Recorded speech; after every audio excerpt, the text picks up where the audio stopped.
যেতিয়া কৈছোঁ যে আমাৰ মূল ধৰ্মৰ আধাৰ হৈছে বেদ, ইয়াত আকৌ এটা বিপৰীত শব্দ প্ৰকাশ হৈছে নহয়, বেদবাক্য শুনি মাত্ৰ শুৱৈ অবাতুল। তেতিয়া কি কথাত লাগি এই কথাটো কোৱা গৈছে? কাৰণ এই খোকোজাটো যদি ছিঙি দিয়া নহয় তেতিয়াহ'লে ভুল ধাৰণা এটা থাকি যাব। এতিয়া চাওকচোন, বেদত প্ৰথমতে কি আছে? সকামী কৰ্মৰ কথা। সকলো জীৱই সংসাৰখনত যিকোনো কৰ্ম কৰে কিবা এটা উদ্দেশ্য লৈ, গতিকে সকামী কৰ্মখিনি উদ্দেশ্য সিদ্ধি হোৱাৰ কথা কৈছে। কাৰণ প্ৰথমতে লোভটো দেখুৱাই মাতিব লাগিব। ঔষধটো, তিতা ঔষধটো মানুহে পোনপ্ৰথমতে কোনেও নাখায়। প্ৰথমতে তাত ধৰি যেনেকৈ এইটো উদাহৰণ গীতাই কৈছে যে যেতিয়া শিশুটিয়ে তিতা ঔষধটো নাখায়, মাক দেউতাকে কি কৰে? তাতে মিঠা সোৱাদ এটা মিহলাই পেলাই ঔষধটো খুৱায়। ফলত সেই মিঠা সোৱাদটো পাইছোঁ বুলি শিশুটিয়ে ভাবে, কিন্তু লগতে ঔষধটোও কাম কৰে। ঠিক তেনেদৰে বেদত যে সকামী কৰ্মৰ উদ্দেশ্য যে এইখিনি এনেকৈ কৰ্ম কৰিলে এইটো সিদ্ধি হ'ব, এইটো তাৰ ফলত মানুহখিনি সেই মাৰ্গটোলৈ যাব, গৈ পেলাই দেখিব যে সিদ্ধি হৈছে। তাৰপিছত শেষত বেদে কি কৈছে? যে সকামী কৰ্ম তুমি ত্যাগ কৰি দিয়া। সেইটো ভোগ কৰিয়ে আছা, ভোগ কৰিয়ে আছা, ভোগ কৰি আছা, হৈ গ'ল আৰু। যেনেকৈ মাক দেউতাকে প্ৰথমতে সন্তানটোক ভাল লগাবলৈ কিবা এটা খুৱাই আছে, তাৰপৰা ক'ব হ'ব অথ ইমানতে। গতিকে বেদেও সেইটো কৈছে, প্ৰথমতে আকৰ্ষণ কৰিবলৈ, কাৰণ কিবা এটাতো দেখুৱাই পেলাই টানিব লাগিব, নহ'লে বিনা উদ্দেশ্যত কোনো মানুহ ক'লেও নাযায়। গতিকে উদ্দেশ্য এটা দেখুৱাই দিছে। গতিকে খালি সেইখিনি শুনি যদি কেৱল সেই সকামিতেই থাকি যায়, যেনেকৈ কোনোবাই কলেজত এডমিশ্যন লৈছে, গোটেই জীৱনটো ফাৰ্ষ্ট ইয়েৰত থাকিলেই নহ'ব, ফাৰ্ষ্ট ইয়েৰ পিছত ছেকেণ্ড ইয়েৰলৈতো যাব লাগিব। গতিকে সকামী কৰ্মখিনি ফাৰ্ষ্ট ইয়েৰৰ কথাৰ নিচিনা, সেইখিনি সকলোকে লাগিব। কিন্তু এটা অৱস্থা পোৱাৰ পাছত যাতে কেৱল সকামী কৰ্মক উদ্দেশ্য কৰিয়ে যাতে আমি জীৱনটো যাপন নকৰোঁ, সেই চিন্তাটো লাগে। সেই চিন্তাটো আহিলে তেওঁ সকামী কৰ্মক উদ্দেশ্য কৰিব পাৰিব। নহ'লে মই মুখে কৈছোঁ সকামী কৰ্ম কৰিব নালাগে, কিন্তু মই যদি গোটেই জীৱনটো গোটেই কৰ্মখিনি উদ্দেশ্য সিদ্ধিৰ বাবে কৰি থাকোঁ, তেতিয়া সেইটো ব্যৱসায়িক বুদ্ধি। যেনেকৈ ঈশ্বৰৰ ওচৰত বোলে মই প্ৰভু মোৰ কামটো এইটো কৰি দিয়া, মই তোমাৰ ওচৰত শৰাই এখন দিম। এইটো ঈশ্বৰৰ ক্ষেত্ৰতো ব্যৱসায় কৰাৰ নিচিনা।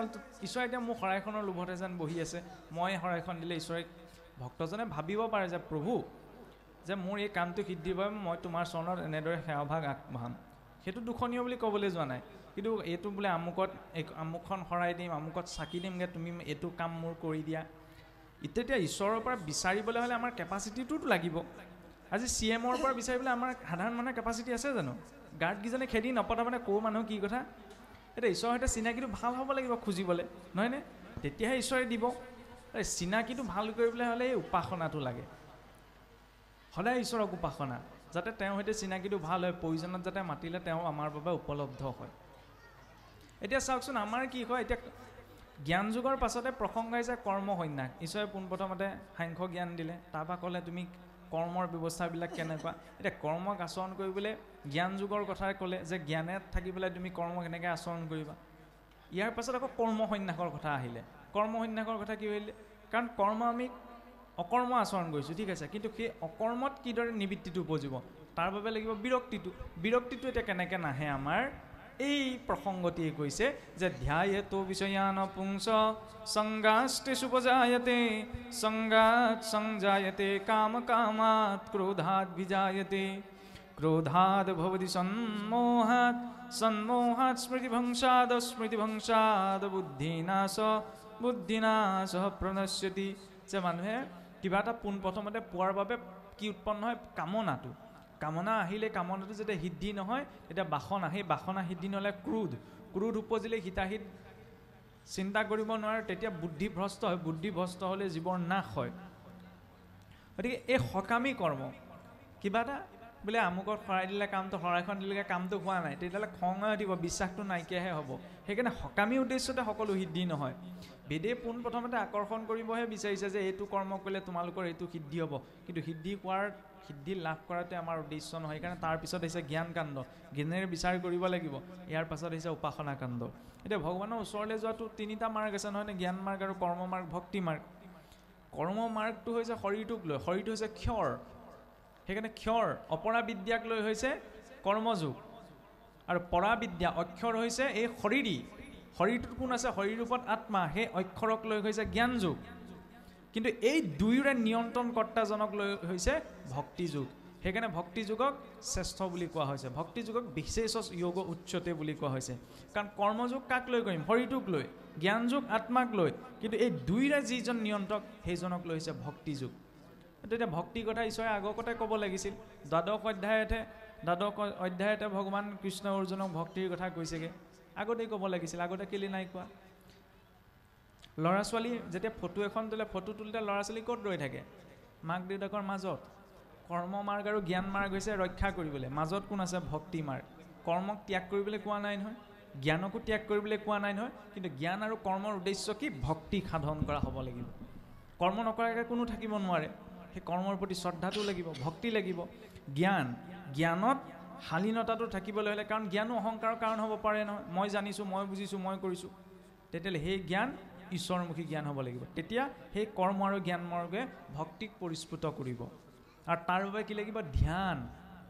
ধ্যান মানে চকুমুনি বহি থকাটো একমাত্ৰ ধ্যান নহয়, ধ্যান মানে কনচেনট্ৰেশ্যন, কিবা এটা গুৰুত্ব সহকাৰে চোৱা বা শুনা।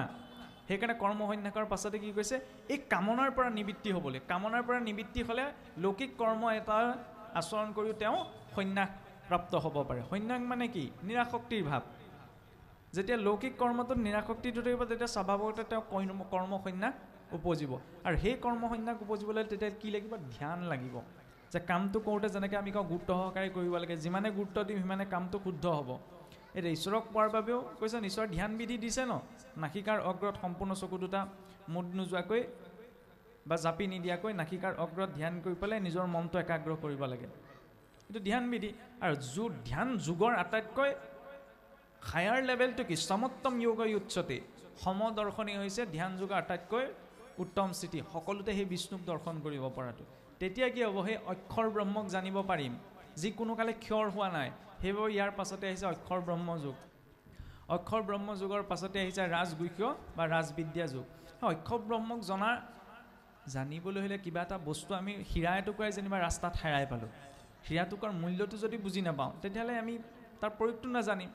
এতিয়া অক্ষৰ ব্ৰহ্ম যি কোনো কালে ক্ষয় নহয়, ব্ৰহ্মক জানিলোঁ, কিন্তু ব্ৰহ্মক জানি পেলাই সেই ব্ৰহ্মক আমি নিজৰ জীৱনৰ সৈতে কিদৰে জড়িত কৰিম, সেই বিষয়ে বৰ্ণনা আগবঢ়ালে ৰাজবিদ্যা ৰাজগুহ্য যুগত।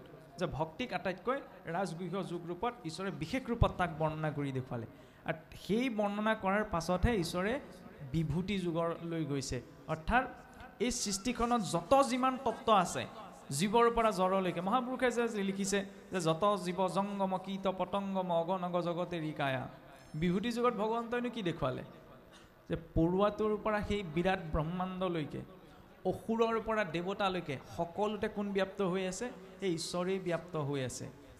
আৰু যেতিয়া এই দৰ্শনটো আহি যায়, তেতিয়া বৰ্জনীয় বুলি সংসাৰত একো নাথাকেগৈ। মহাদেৱে চাওকচোন, যিসকলক আনেও ত্যাগ কৰিলে, ভূত প্ৰেত, সেইসকলকো সংগী কৰি ল'লে, কি বুলি? ঈশ্বৰৰ সৃষ্ট বুলি। তেওঁ ভেদ দৃষ্টিটো নাই ৰখা। এই যে মহাপুৰুষে লিখিছে যে ব্ৰাহ্মণ চুৰত জান দৃষ্টি একতুল। ব্ৰাহ্মণ চাণ্ডালতো এক কৰা মানে এইটো কোৱা নাই যে ব্ৰাহ্মণজনক চাণ্ডাল সমান বা চাণ্ডালজনক ব্ৰাহ্মণৰ সমান জ্ঞান কৰিবলৈ গৈছে। দৃষ্টি একতুল। দৃষ্টি মানে কোনটো? শৰীৰটোৰ কথা নহয়, যে চাণ্ডালজনতো যি চিদাংশ আছে, ব্ৰাহ্মণজনতো সেই চিদাংশ আছে, সেইটো হৈছে সমদৰ্শন। নহ'লে আকৌ কিছুসকলে লৈ লয় নহয়, চাণ্ডালজনকো ব্ৰাহ্মণৰ সমান বা ব্ৰাহ্মণজনকো চাণ্ডালৰ সমান, এইটো হ'লেচোন ডাঙৰ খেলি মেলি হ'ব। সেইটো দৰ্শনটো নাই কৰা। কুকুৰটো সেৱা কৰিবলৈ কোৱা নাই নহয়, কুকুৰটো অন্তৰতে যে সেই ৰামেই আছে, সেইটো ভাৱনা কৰিবলৈ কৈছে। সেইটো হৈছে সমদৰ্শন, নহয়নে? সেইটো আহে ৰাজবিদ্যা ৰাজগুহ্য। সেইটো বিভূতি যুগৰ জৰিয়তে, যেতিয়া আমি সমস্ততে ঈশ্বৰক দেখা পাওঁ। ঈশ্বৰক সকলোতে দেখা পোৱাটো এতিয়া আমাৰ পক্ষে সম্ভৱ নহয়। আমি মাত্ৰ মনেৰে ভাৱনা কৰিব পাৰোঁ যে কিবা এটা জীৱ এটা চৰি আছে, খোজটো দিয়াৰ আগত পৰুৱা এটা গাত পৰিছে নি, এইটো শুনিবলৈ গ'লে সাধাৰণ মানে পাগল বুলি ক'ব। এই পৰুৱাটোক খোজ দিবলৈ লৈছে, সেইটোতো ঈশ্বৰ আছে বুলি আহিছে, কিন্তু তাৰ জৰিয়তেই বৈৰাগ্য বা ভক্তি পৰিপুষ্ট হয়। সেই চিন্তাটো অন্তত লাগিব যে তাৰ আঁৰতো ঈশ্বৰেই আছে। কিবা এটা জড় পদাৰ্থ, শিলটো যে অৱস্থিতি লাভ কৰি আছে, জড় বস্তু, কিন্তু সেই শিলটো ঈশ্বৰ আছে কাৰণে সেই জড় বস্তুটোৰ অস্তিত্ব আছে। সেইটো হৈছে বিভূতি যুগৰ তাৎপৰ্য। সদূৰ যোৰহাট তিৰকৰ পৰা আহি আমাৰ লখিমপুৰ জিলাৰ অন্তৰ্গত এই চাবতী অঞ্চলৰ বালিচাপৰি গাঁৱৰ নামঘৰত আমাক যেনেধৰণে বৰা ডাঙৰীয়াই সুন্দৰভাৱে আমাক বুজাই কৰি গৈছে, তাৰ বাবে তেখেতলৈ ধন্যবাদ থাকিলে। আৰু ভৱিষ্যতলৈ যাতে আমাৰ জিলাৰ ভিত্তিৰ যিসকল যুৱক যুৱতী ইয়াত উপস্থিত আছে, আৰু তেখেতসকলেও দেখিছে নিশ্চয় আমি আগতে কৈছিলোঁ যে মনুষ্যৰ আয়ুসত বৰিষ সংখ্যাত অধ্যক্ষ বিফলে যায় জানিবা নিদ্ৰাত বিংশতি বৰিষ আৰু যায় উমলন্তে নেয়দশ বৰিষ ধনক উপাৰ্জন্তে হেন জানি শিশু হ'ব এৰি আন কৰ্ম কৰিও কুমাৰকালে ভাগৱত ধৰ্ম কৰিও কুমাৰকালে ভাগৱত ধৰ্ম।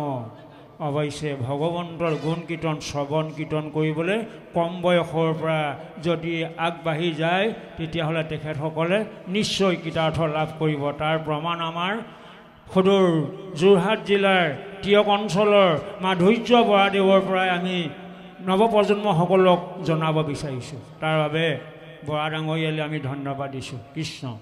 তাৰ পিছতে আমি এটা তেখেতৰ পৰা জানিব বিচাৰিছোঁ, আমি যিসকল সনাতন ধৰ্মৰ বিষয়ে আপুনি আগতে এবাৰ কৈ গ'ল, সনাতন ধৰ্মভাগ আমাৰ গুৰুজনাৰ আৱিৰ্ভাৱ হোৱা বহু আগৰ পৰাই সনাতন ধৰ্মভাগ আমাৰ ভাৰতবৰ্ষত সকলো জেগাতে চলি আহিছে বুলি আমি কালি পৰহি লোক ভাৰতবৰ্ষত গুৰুজনাৰ আগৰ পৰাই সত্যযুগে সদাশিৱ ত্ৰেতাযুগে ৰাম দ্বাপৰত কৃষ্ণ কলি ৰাম নাম হয়, কিন্তু একেবাৰে সদাশিৱৰ দিনৰ পৰাই সনাতন ধৰ্মভাগ আছে। গতিকে এতিয়া এই মাজতে ধৰি যদি কোনো পুণ্যাত্মাসকলে সনাতন ধৰ্মৰ ওপৰত বিৰোধিতা আচৰণ কৰে বা কৰিবলৈ যত্ন কৰে তেতিয়াহ'লে আমি তেখেতসকলৰ পৰা কেনেধৰণে বুজিলে ভাল হ'ব আৰু কি কৰিব লাগিব এই বিষয়ে কিঞ্চিতমান আমাক বৰা ডাঙৰীয়ে বুজাই দিব। আমাৰ মাধৱ পুৰুষে লিখিছে, কলম বহুত লিখিছে যে অবিৰক্ত ভকতৰ বেদ লংঘি বাৰদোষ জানিবাহা ইহাক নিশ্চয় পৰম বিৰক্ত যিটো কৃষ্ণৰ ভকত ভৈল তাৰ একো নাহিকে নিৰ্ণয়। গতিকে যিজনে কৃষ্ণৰ ভকত হৈছে তেখেতৰ নিৰ্ণয় একো নাথাকে, বা সনাতন ধৰ্ম হওক বা অন্যান্য ধৰ্মই হওক বা অন্যান্য কিবাই হওক তেখেতৰ কাৰণে নাথাকে। কিন্তু অবিৰক্তসকলৰ কাৰণে সকলো থাকিব লাগিব নে নালাগিব এই বিষয়ে আমাক সনাতন ধৰ্মৰ বিষয়ে আমাক দুআষাৰ বৰা ডাঙৰীয়াই কৈ আমাৰ লখিমপুৰ জিলাৰ অন্তৰ্গত বালিচাপৰিকে কেন্দ্ৰ কৰি আজি আমি ইয়াত উপস্থিত থকাৰ ভিতৰত অকল বালিচাপৰি ভকতেই বিষ্ণু ভকতেই নহয়, যথেষ্ট গাঁৱৰ ভকত বিষ্ণু বৈষ্ণৱো আছে। গতিকে তেখেতসকলেও অকণমান এই বিষয়ে জানিলে নিশ্চয় কৃতাৰ্থ লাভ হ'ব। আমিও সুদূৰ একেবাৰে বধাকাৰৰ পৰা আহি এই ঔষধ পালি যদি লৈ যাব পাৰোঁ আমিও কিঞ্চিতমান কৃতাৰ্থ লাভ হ'ব বুলি আশা ৰাখিছোঁ। কৃষ্ণ কৃষ্ণ কৃষ্ণ আজি হওক। সেয়ে আচলতে মূল দৰ্শনটো আমি যেতিয়া কৃষ্ণৰ ভক্তিৰ ক্ষেত্ৰত আমি কওঁ ন গুৰিত পানী দিব লাগে, ঠিক তেনেদৰে আমাৰ ধৰ্ম বুলি ক'লে পৰিচয়টো আমাৰ গুৰিৰ পৰা দিব লাগে, তেতিয়াহ'লে ভেদভাৱবিলাক সৃষ্টি নহয়।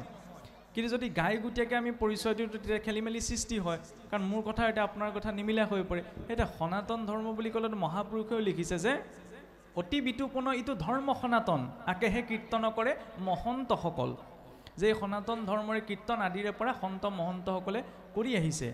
আৰু সেই সনাতন ধৰ্মত এতিয়া চাওক বিৰূপ পেলাবলৈ এই যুগতেই কোনোবাই যদি চেষ্টা কৰিছে, সেই যুগৰ কথা বাদ দিয়কচোন, আগৰ পৰা এই ধৰ্মৰ বিৰূপ প্ৰভাৱ পেলাবলৈ বহুতে চেষ্টা কৰি আহিছে। সৃষ্টি আদিৰ পৰা অসুৰসকলে বিৰোধিতা কৰা নাছিল জানো, নহয়নে?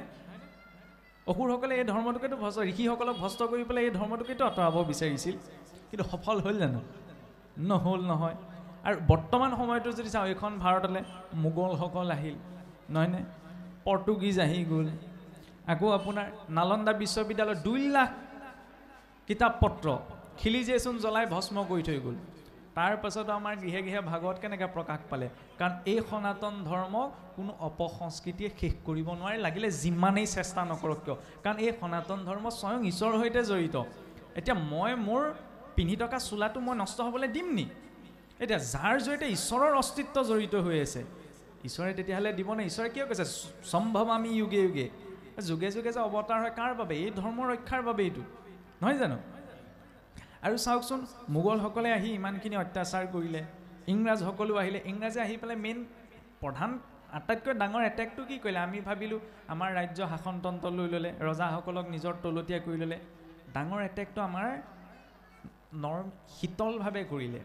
ব্ৰিটিছ যেতিয়া আহিলে, ব্ৰিটিছৰ শিক্ষামন্ত্ৰীক যেতিয়া মানে ছাৰ্ভে কৰিবলৈ পঠিওৱা হৈছিল, লৰ্ড মেকলে আহি পেলাই দেখিলেহি যে ভাৰতীয়সকলক আমি নিজৰ অধীন কৰিবলৈ হ'লে ভাৰতীয়সকলৰ যিটো শিক্ষা পদ্ধতি, সেই শিক্ষা পদ্ধতিটো নষ্ট কৰিব লাগিব। আজি সেই তথ্য আমাৰ ওচৰত মোবাইলে আছে, আমি চাৰ্চ কৰি চাব পাৰোঁ। লৰ্ড মেকলে ইংলেণ্ডৰ ৰাণী ভিক্টৰিয়ালৈ যিখন লেটাৰ লিখিছিল তাত স্পষ্ট ৰূপত তেওঁ উল্লেখ কৰিছিল যে ভাৰতীয় যিটো গুৰুকুলৰ ব্যৱস্থা আছে, কাৰণ সেই গুৰুকুলৰ ব্যৱস্থাটোতে আমাৰ কি কৰা হৈছিল? ব্ৰহ্মচৰ্য, গাহৰিস্থ, বানপ্ৰস্থ, সন্ন্যাস, জীৱনৰ প্ৰতিটো স্তৰভেদে ব্যক্তিজন কেনেকৈ আগবাঢ়িব সকলো শিক্ষা দিয়া হৈছিল। গতিকে সেই ব্যৱস্থাটো যদি ছিষ্টেমটো নষ্ট কৰি দিব পৰা যায়, তেতিয়াহ'লে স্বাভাৱিকতে মানুহখিনি আমি নিজৰ অধীন কৰিবলৈ সুবিধা হ'ব। ব্ৰিটিছসকলে সেইটোত ছাকচেছো হ'ল। সেইকাৰণে আধুনিক শিক্ষাৰ নামত এটা মডাৰ্ণ শিক্ষা ব্যৱস্থা আনিলে আৰু আমাৰ নিজৰ হাতৰ পৰা ধৰ্ম শাস্ত্ৰ সকলো লৈ গ'ল। ৰামায়ণ মহাভাৰতত আমাক কি বুলি পঢ়ুৱালে? মাইথ'লজি বুলি। মাইথ'লজি ৱৰ্ডটো ক'ৰ পৰা আহিছে? মিথ, মানে যিটো হোৱা নোহোৱাৰ সম্ভাৱনা নাই। কিন্তু ৰামায়ণ মহাভাৰত হৈছে এইখন দেশৰ ইতিহাস। ৰাম সেইটো আজিও আছেচোন। দ্বাৰকাত যে দ্বাৰকাপুৰী ইমান হাজাৰ বছৰ কাৰ্বন ডেটিঙত ওলাই পেলাই 7-8 হাজাৰ বছৰ পুৰণি, সেইবিলাক কেৱল কল্পনাই নাছিল নহয়। ৰামৰ জন্ম সময় চাওকচোন, যেতিয়া নাছাৰ কম্পিউটাৰত বোলে বৃহস্পতি মকৰ ৰাশিত, মংগল মিথুন ৰাশিত, সেই ব্যৱস্থাটো ভৰাই যেতিয়া নাছাৰ ছুপাৰ কম্পিউটাৰত চোৱা হ'ল, তেতিয়া আজিৰ পৰা 1000 বছৰ আগতে তাৰ একজেক্ট ডেটলৈকে ওলাই পৰিল।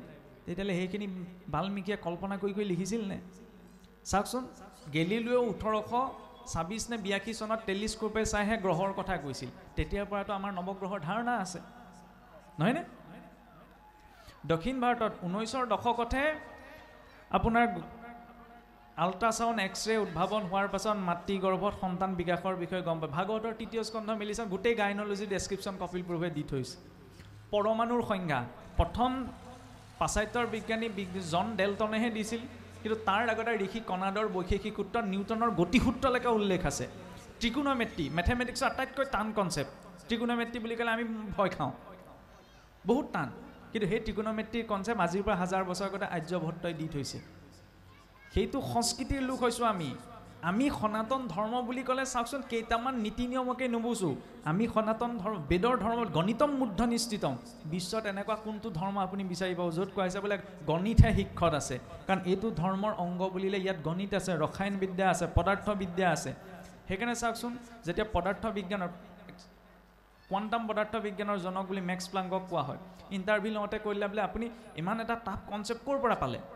মেক্স প্লাংকে তেতিয়া স্পষ্ট ৰূপত কৈছিল যে মই এই কোৱাণ্টাম পদাৰ্থ বিদ্যাৰ ধাৰণা ভাৰতীয় উপনিষদসমূহৰ পৰা পাইছিলোঁ। আৰু উপনিষদ বুলি আমাৰ লোকসকলে কি ভাবি আছে, আমি চাগে দেখাগেই নাই। সেইটোৱেতো ব্যৱস্থা কৰিলে। আমাৰ মগজত কি সোমোৱাই দিলে? এনেকুৱাকৈ কিছুমান তথ্য সোমোৱাই দিলে। এই গুৰু দ্ৰোণাচাৰ্যই একলব্যৰ আঙুলিটি কাটি অৰ্জুনক প্ৰতিষ্ঠা কৰিলে, অন্যায় কৰিলে। সেইকণ তথ্য আমাৰ মগজত ফিট কৰাই দিলে। কিন্তু এই কথাটো আমাৰ মনৰ পৰা আঁতৰাই দিলে যে গুৰু দ্ৰোণাচাৰ্যই অৰ্জুনক প্ৰতিষ্ঠা কৰিবলৈ একলব্যৰ আঙুলিটো লোৱা নাছিল। একলব্যই কি বুলি কৈছিল? যে মই মগধৰাজ জৰাসন্ধৰ হিৰণ্যধনুৰ পুত্ৰ হয়। মগধৰাজ জৰাসন্ধ কিমান অত্যাচাৰী আছিল। এতিয়া তেওঁৰ সৈন্যত যদি ইমান এজন পাৰ্গত ধনুৰ্ধৰ থাকিবলৈ হয়, তেতিয়াহ'লে এই কুৰুকুলৰ আগন্তুক বৰ্তি থকা সম্ভৱ হ'বনে? সেইকাৰণে আঙুলিটো লৈছিল। কিন্তু আমাৰ মগজত সোমোৱাই দিলে কি? যে এই অৰ্জুনক প্ৰতিষ্ঠা কৰিলে, যাতে সেইখিনি সময়তে বিদ্বেষী ভাৱনা এটা আমাক মগজত সোমোৱাই দিব পাৰে। প্ৰেম বুলি ক'লে চাওকচোন কাক বুজাইছে? শ্ৰীৰামচন্দ্ৰই সীতাক ৰাৱণৰ পৰা উদ্ধাৰ কৰিবলৈ ঈশ্বৰ হৈ যোৱা নাই নহয়, খালী ভৰিৰে 14,000 কিলোমিটাৰ গৈ খোজকাঢ়ি গৈ উঠাই আনিছেগৈ। আমি আকৌ প্ৰেমৰ প্ৰতীক বুলি ক'ব যে তাজমহল এই 14 নে 13 নম্বৰ পত্নী আছিল শ্বাহজাহানৰ। সেইসকল আমাৰ আদৰ্শ কেনেকৈ হ'ব পাৰে? আমাৰ আদৰ্শ শ্ৰীৰাম হ'ব পাৰে, ভগৱান কৃষ্ণ হ'ব পাৰে। কৃষ্ণ জগতৰ ঈশ্বৰ, শিশুপালৰ 100টা গালিলৈকে সহিছে। তেতিয়াহ'লে কম ধৈৰ্য থাকিব লাগিবনে? মোৰতো এটা ধৈৰ্যত সিনাও যদি গালি শকতি নাই, তেতিয়াহ'লে মই সেই কৃষ্ণক জানিব পাৰিমনে? যিজনৰ আৱিৰ্ভাৱ হোৱা নাই তাৰ আগৰ পৰা মৰাৰ প্লেনিং চলিলেই, তেতিয়াহ'লে কৃষ্ণৰ জীৱনটোৰ পৰা আমাৰ শিকিবলগীয়া কিখিনি আছে? সেইখিনি হৈছে সনাতন ধৰ্মৰ আদৰ্শ। সেই সনাতন ধৰ্মই আমাক শিকায়। চাওকচোন ৰসায়ন বিদ্যাৰ ক্ষেত্ৰত মেহৰুলিৰ যিটো লৌহ স্তম্ভ আছে, জগন্নাথৰ যি লোহাৰৰ দেৱাল আছে, সাগৰ পাৰত থকা পিছত আজিলৈকে মামৰে ধৰা নাই। ৰসায়ন বিদ্যাৰ ইমান উচ্চ। ঋষি শৰৎ আৰু সুশ্ৰতে প্ৰথম কেটেৰেক্টৰ অপাৰেশ্যন কৰিছিল। চিকিৎসা বিজ্ঞানৰ আটাইতকৈ বিশ্বৰ এখন প্ৰসিদ্ধ ইনষ্টিটিউট হৈছে অষ্ট্ৰেলিয়ান মেলবৰ্ণ ইনষ্টিটিউট। তাৰ সন্মুখত ঋষি শৰৎ আৰু শুশ্ৰকৰ প্ৰতিমূৰ্তি স্থাপন কৰা আছে চিকিৎসা বিজ্ঞানৰ জনক বুলি। চৰক সংহিতা, শুশ্ৰৎ সংহিতা চিকিৎসা বিজ্ঞানৰ প্ৰথম গ্ৰন্থ। তেতিয়া হিপক্ৰেটিছেও চিকিৎসা বিজ্ঞানৰ কোনো ধাৰণা দিয়া নাছিল। সেইসকল সেইটো সংস্কৃতিৰ আমি লোক হয়, কিন্তু সেইখিনি তথ্য আমাৰ পৰা আঁতৰাই পেলালে, নহয়নে? আমাক কি পঢ়ুৱালে? বাবৰৰ নাম সকলোৱে শুনিছে, হুমায়ুনৰ নাম সকলোৱে শুনিছে, আকবৰৰ নাম সকলোৱে শুনিছে, ৰামৰ বাপেকৰ নাম কি আছিল সেইটো অন্ততঃ জনাসকলে হৈছে। ৰামৰ বাপেকৰ নাম কি আছিল সেইটো কিন্তু আমি নাজানো। মনুষ্য বুলি কিয় কোৱা হয়? মনুৰ পুত্ৰসকলক, সেইবিলাক আমাক পঢ়ুওৱা নহ'ল। কিয় নহ'ল? যাতে এই মানুহখিনিক পংগু কৰি এটা ঠেক গণ্ডিৰ মাজত ৰাখিব পৰা যায়। গতিকে মহাপুৰুষে চাওক, অসমখনতে ইমান কষ্ট কৰিলে। আমাৰ পূৰ্বজসকলেতো অসমৰ পৰা খেদাই পঠাইছিল, হয়নে নহয়? ৰজাক গোচৰ কোনে দিছিলেগৈ? আমাৰ পূৰ্বজসকলে। কিন্তু সেইখিনি পৰিস্থিতি সহিও মহাপুৰুষে সহজ সৰলভাৱে গোটেই ধাৰাটো আনি ধৰ্মৰ জৰিয়তে, এনেকুৱা কোনো সংস্কৃতি নাই বস্তু লোৱাৰ পৰা সেই চাউল চৰুত পৰালৈকে আধ্যাত্মিক নিৰ্ণয় আছে। কোনটো সংস্কৃতিত আপোনাৰ পথাৰত বস্তু লওঁতে গুৰুক দিম ভকতক দিম বুলি শিকোৱা আছে? তাতো ভাগৱত ধৰ্ম। চাৰুত চাউলমুঠি দিছে, তাতো ভাগৱত ধৰ্ম। চাউলমুঠি খাইছে, তাতো ভাগৱত ধৰ্ম। শৌচ কৰিবলৈ গৈছে, তাতো ভাগৱত ধৰ্ম। ইয়াতকৈ আৰু সূক্ষ্ম দৰ্শন কি হ'ব পাৰে? সেইখিনি হৈছে সনাতন ধৰ্মৰ আদৰ্শ। সনাতন ধৰ্মৰ আদৰ্শ বুলি ক'লে কেইটামান সমাজত প্ৰচলিত নীতি নিয়মকে বুজা, কিন্তু পৰৱৰ্তী সময়ত কিছুসকলে কি হ'ল, সনাতন ধৰ্মটোৰ প্ৰতি যাতে ব্যক্তিগত দৃষ্টি এটা গুচি আহিলে, তেতিয়া সেইখিনিতে ভাগ বিতৰা হৈ গ'ল। গতিকে ধৰ্ম কৰিবলৈ হ'লে আমি সমাজকেন্দ্ৰিক দৃষ্টিটো লৈ আহিব লাগিব, ব্যক্তিকেন্দ্ৰিক দৃষ্টি নহয়। স্পষ্টকৈ ক'বলৈ গ'লে পথাৰৰ মাজত থকা গছজোপা চাওকচোন, চাৰিওফালৰ পৰা পোন যেন দেখে। সেইকাৰণে সনাতন ধৰ্মত উপাসনা বুলি ক'লে আমিহে বৈষ্ণৱ, কিন্তু একদম স্পষ্টকৈ যদি কওঁ আমাৰতো 5টা উপাসনাৰ মাৰ্গ আছে, নহয়নে? শাক্ত সকলো আছে, শৈৱ সকলো আছে, গাণপত্যও আছে, বৈষ্ণৱ আছে, সৌৰ আছে। আমি বৈষ্ণৱ, কিন্তু বৈষ্ণৱ হৈ পেলাই আমি বাকীকেইটা মাৰ্গক নিন্দা কৰিব নোৱাৰোঁ। তেওঁলোকে তেনেকৈ আগবাঢ়ক, তেওঁলোকৰ কথাত ক'বলৈ আমি নিজৰ মানুহখিনি ঠিক কৰিম। আৰু পথাৰৰ মাজৰ গছজোপা পূব পশ্চিম উত্তৰ দক্ষিণ যিফালৰ পৰা দেখা যায় চিধা যেন দেখা যায়। গতিকে যাৰ ভাৱনাই যিমান ঢুকি পাইছে তেওঁ তেনেকৈ আগবাঢ়ক। কিন্তু মই মোৰটোৱে শুদ্ধ বুলি যেতিয়া চিলমোহৰ মাৰি স্থাপন কৰিবলৈ যাম, তেতিয়া আকৌ খেলি মেলি হ'ব নহয়। আপুনি কি, আপোনাৰ ভাৱনাটো বেলেগ, আপুনি মোৰটো গ্ৰহণ নকৰে নহয়। সেইকাৰণে সনাতন ধৰ্মৰ আদৰ্শে কি, যাৰ যেনেকুৱা দৃষ্টি সেই দৃষ্টিৰে তেওঁ ঈশ্বৰমুখী হওক, সেইটো সনাতন ধৰ্মৰ আদৰ্শ। আৰু দ্বিতীয়তে, এতিয়া সনাতন ধৰ্মৰ যিবিলাক নীতি নিয়ম, সেই নীতি নিয়মবিলাক আমাৰ যেনেকৈ দেশখন সুপৰিচালিত হ'বলৈ এখন সংবিধান আছে, সংবিধানৰ ৰুল ৰেগুলেশ্যনৰ মতেই ৰাষ্ট্ৰপতি প্ৰধানমন্ত্ৰীৰ পৰা সাধাৰণ নাগৰিকজন চলিবলৈ বাধ্য। ঠিক তেনেদৰে সনাতন সংস্কৃতিত ঈশ্বৰক ডাঙৰ বুলি কিন্তু কাহানিও কোৱা হোৱা নাই। ডাঙৰ হৈছে শাস্ত্ৰ, কাৰণ শাস্ত্ৰৰ বিধান লংঘন কৰি ঈশ্বৰেও কোনো গুণ কৰ্ম লীলা আচৰণ নকৰে। মাতৃহে জানয় কাৰ বীৰ্যে পুত্ৰ, মাতৃয়েহে চিনাই দিয়ে পিতৃ কোন ভাতৃ কোন, শাস্ত্ৰইহে চিনাই দিয়ে ঈশ্বৰ কোন। শাসনত ত্ৰায়তে এটি শাস্ত্ৰ হওক, সেইবাবে শাস্ত্ৰৰ ব্যৱস্থা কৰা হ'ল। আৰু সেই শাস্ত্ৰসমূহত আমাৰ দৈনন্দিন জীৱনটো চলিবলৈ যিখিনি বিধি বিধান, তাৰ বাবে শ্ৰুতি স্মৃতিৰ বিধান আছে। শ্ৰুতি মানে আমি সহজ অৰ্থত বেদক বুজোঁ, স্মৃতি মানে বেদক বুজাবলৈ পৰৱৰ্তী সময়ত ঋষিসকলে তাত যিখিনি ব্যাখ্যা যোগ দি গ্ৰন্থ ৰচনা কৰিলে সেইখিনিক স্মৃতি বুজা যায়। এতিয়া বিষ্ণু পুৰাণত এটা শ্লোক আহে, ভগৱান বিষ্ণুৱে নিজ মুখে কৈছে যে শ্ৰুতি স্মৃতি মম আজ্ঞা, মোৰ আজ্ঞা, ইয় উলংঘ প্ৰৱৰ্ততে, ইয়াক উলংঘা কৰি যি প্ৰৱৰ্তন কৰে, আজ্ঞা চেদি মম দ্ৰোহী মদ ভক্ত নবৈষ্ণৱ, তেওঁ মোৰ কেতিয়াও ভক্ত হ'ব নোৱাৰে। যি কথা মহাপুৰুষেও জনায়ো ঘোষাত লিখিছে যে মাধৱে বুলন্ত শ্ৰুতি স্মৃতি মোৰ আজ্ঞা জানা নিষ্ঠ কৰি, আকৌ উলংঘিয়া যিটো পৰ্বতয়, মোৰ ভক্ত সন্ত বৈষ্ণৱ সিটো নহয়। গতিকে যেতিয়া বিষ্ণুৱেও শাস্ত্ৰৰ বিধান অনুসাৰে সৃষ্টি ৰচনা কৰে, আমাৰো দায়িত্ব শাস্ত্ৰৰ বিধান অনুসাৰে সকলো কৰ্ম কৰাৰ। এতিয়া শাস্ত্ৰৰ বিধান বুলি কওঁতে প্ৰসংগ আহে, ঘোষাই কৈ গ'ল নহয়, তেখেতে উদ্ধৃতি দিছিলেই যে অবিৰক্ত ভকতৰ বেদ লংঘিবাৰ দুখ, জানিবাহা ইহাক নিশ্চয়, পৰম বিৰক্ত যিটো কৃষ্ণৰ ভকত ভৈল তাৰ আৰু নাহিকে নিৰ্ণয়। যিজন ঈশ্বৰ কৃষ্ণৰ বিৰক্ত ভক্ত, সুখ দুখৰ পৰা তেওঁ প্ৰভাৱিত নহয়, যি পুত্ৰ উপজিলে আনন্দ নকৰে, মৰি গ'লে দুখ নকৰে, সংসাৰত পোৱা নোপোৱাৰ প্ৰতি যিজনৰ ভাৱ নাই, পৰম বিৰক্ত, শৰীৰত বস্ত্ৰ আছেনে নাই তাৰ প্ৰতিও যিজনৰ ধ্যান নাথাকে, সেইজন হৈছে বিৰক্ত ভক্ত। সুখদেৱ আছিল তেনে বিৰক্ত ভক্ত, নহয়নে?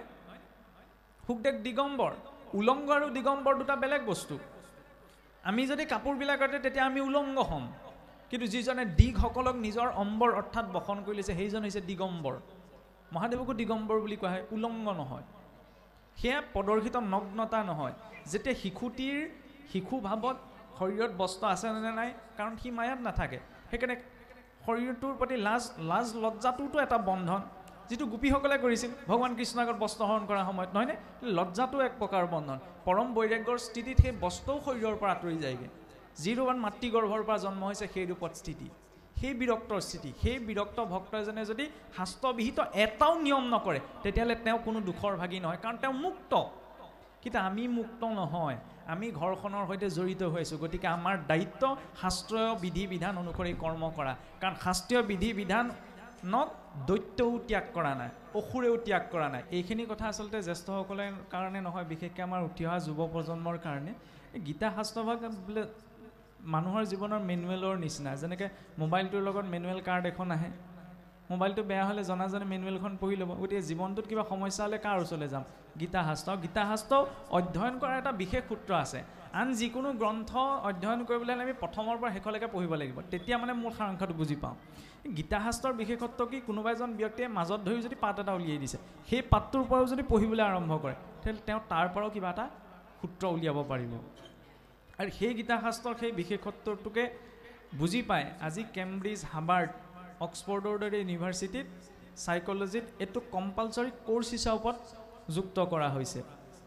নহ'লে চাওকচোন, গোটেই বছৰটোত এইখন ভাৰতবৰ্ষতে হাজাৰ হাজাৰ ল'ৰা ছোৱালীয়ে আত্মহত্যা কৰে, ডিপ্ৰেশ্যনত গুচি যায়, ড্ৰাগছ খায়, এনেকুৱা ঢেৰ কিবা কিবি সমস্যা হয়।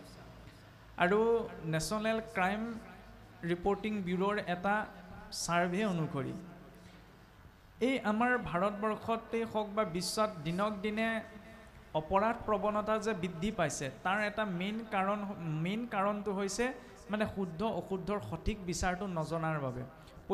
এইটো পৰিস্থিতিত মই কি আচৰণ কৰিম, গতিকে কি আচৰণ কৰিব লাগে তাৰ আটাইতকৈ উত্তম ব্যৱস্থা আমাক গীতা শাস্ত্ৰই দৰ্শন আগবঢ়ায়। গতিকে আজি আমি আমাৰ বুদ্ধিৰে যিকেইটা ঢুকি পোৱা গ'লোঁ, আমি মানস পটত এটা দৃশ্য বনাই তাৰ আধাৰতহে ক'লোঁ। গতিকে আমাৰ সৈতে আপোনাৰ ধাৰণাটো মিল থাকিলেহে অকণমান বুজি পাব, কিন্তু জৰুৰী নহয় যে মোৰ সৈতে যে আপোনাৰ কথাটো মিল হ'ব। গতিকে সকলোৰে দৃষ্টিকোণবিলাক বেলেগ বেলেগ। আমাৰ বাবে যেতিয়া শাস্ত্ৰভাগ উপলব্ধ আছে, আজি যেতিয়া বিশ্বৰ শ্ৰেষ্ঠ শিক্ষানুষ্ঠানবিলাকেও এই গীতা শাস্ত্ৰৰ বিশেষত্ব বুজিব পাৰিছে, হয়নে? সেই গীতা শাস্ত্ৰভাগ অধ্যয়ন কৰিব লাগে।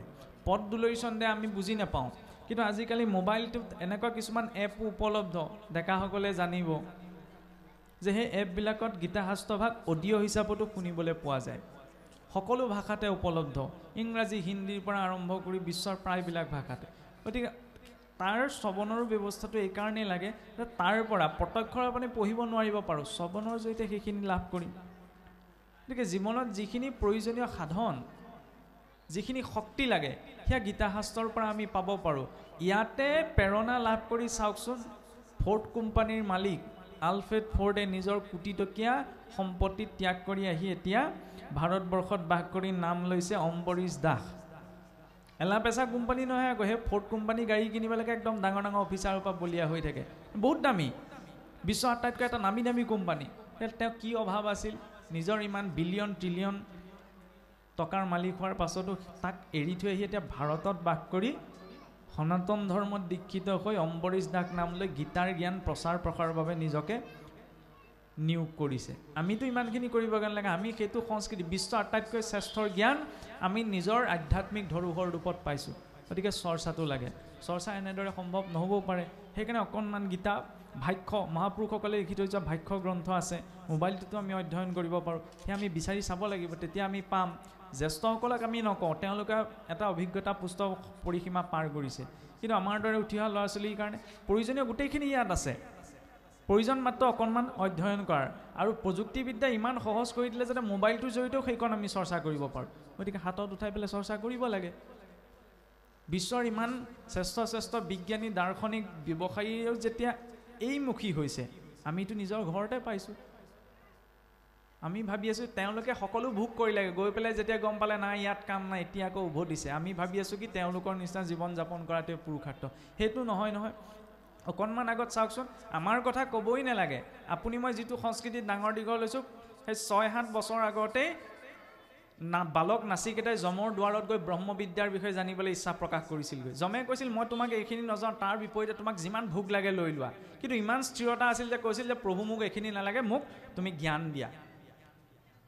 আদি শংকৰাচাৰ্যই এই 18-19 বছৰ বয়সতে গোটেই ভাৰত ভ্ৰমণ কৰি নাস্তিক দৰ্শন খণ্ডন কৰি চাৰিওদিশে 4টা মঠ স্থাপন কৰিছিল, নহয়নে? নীলকণ্ঠ বৰ্ণীয়ে শৰীৰত মাত্ৰ এখন বস্ত্ৰ, 11-12 বছৰীয়া এটি শিশু গোটেই ভাৰত ভ্ৰমণ কৰি পেলাই মানস সৰোবৰত মানৱ কল্যাণৰ অৰ্থে তপ কৰিছিল। সেয়া হৈছে যুৱককালৰ পুৰুষাৰ্থ।